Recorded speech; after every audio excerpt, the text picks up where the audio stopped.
अर्जुन को पाशुपतास्त्र कैसे मिला? भगवान शिव का पाशुपतास्त्र एक अमोघ अस्त्र माना जाता है। बात उस समय की जब हस्तिनापुर के कार्यकारी महाराज धृतराष्ट्र ने सम्राट युधिष्ठिर को सभी भाइयों एवं पत्नी साम्राज्ञी द्रौपदी के साथ निमंत्रित किया था। परंतु कौरवों की नियत गलत थी, जिसने जघन्य अपराध का रूप लिया। सम्राट युधिष्ठिर द्यूत में हार रहे थे, क्योंकि मामा शकुनी मायावी पासों से खेल रहे थे। ये पासे मामा शकुनी के अनुरूप अंक लाते थे। कौरव हारते युधिष्ठिर के शब्दों के साथ खेलकर उन्हें धर्म संकट में डाल रहे थे। युधिष्ठिर अपने कहे हुए शब्दों में रहने को ही धर्म समझ रहे थे। यही उनसे भूल हुई और उनके चारों भाई बंदी बन गए और उनकी धर्मपत्नी साम्राज्ञी द्रौपदी का अपमान हुआ। कौरवों ने साम्राज्ञी द्रौपदी के वस्त्र हरण करने की चेष्टा की, परंतु श्री हरि नारायण ने उनकी रक्षा की। हालांकि चेष्टा मात्र ने पर्याप्त अपमान किया और इस अधर्म के भागीदार हस्तिनापुर की राज्यसभा में बैठे हर एक सभाजन हुए।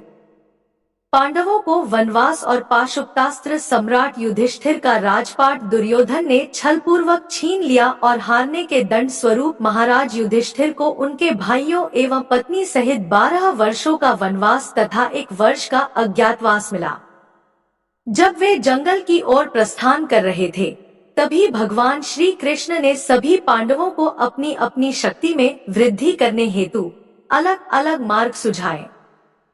भगवान श्री कृष्ण के मार्गदर्शन एवं अपने पूर्वज महर्षि वेदव्यास की सलाह पर अर्जुन भगवान शिव से पाशुपतास्त्र प्राप्त करने हिमालय की तराई में चले गए। अर्जुन की तपस्या वहां वह उस वन में रहते थे, जहां जगह जगह पर ऋषि मुनि की कुटिया बनी थी।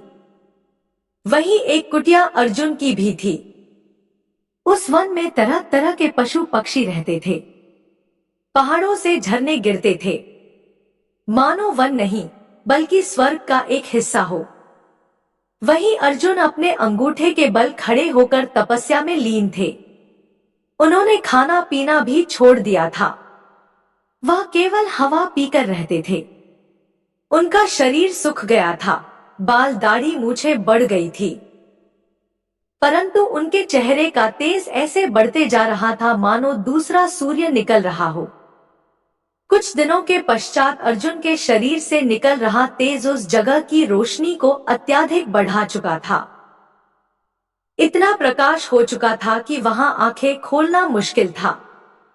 ऋषि मुनियों का त्राहिमाम इतना ही नहीं, वहां का तापमान भी बढ़ता जा रहा था और अब वहां ऋषि मुनियों के लिए रहना मुश्किल हो गया था। पशु पक्षी भी उस प्रकाश एवं तापमान से परेशान थे। कष्ट तो इस ऊर्जा से अर्जुन को भी हो रहा था, पर यह कष्ट अधर्म और अन्याय के कष्ट से कहीं कम था।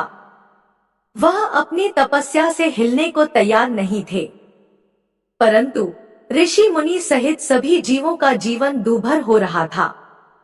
यह देखकर वहां के ऋषि मुनियों ने शिवजी की पूजा करनी शुरू कर दी और उनसे कहने लगे कि इस तपस्वी से उनकी रक्षा की जाए।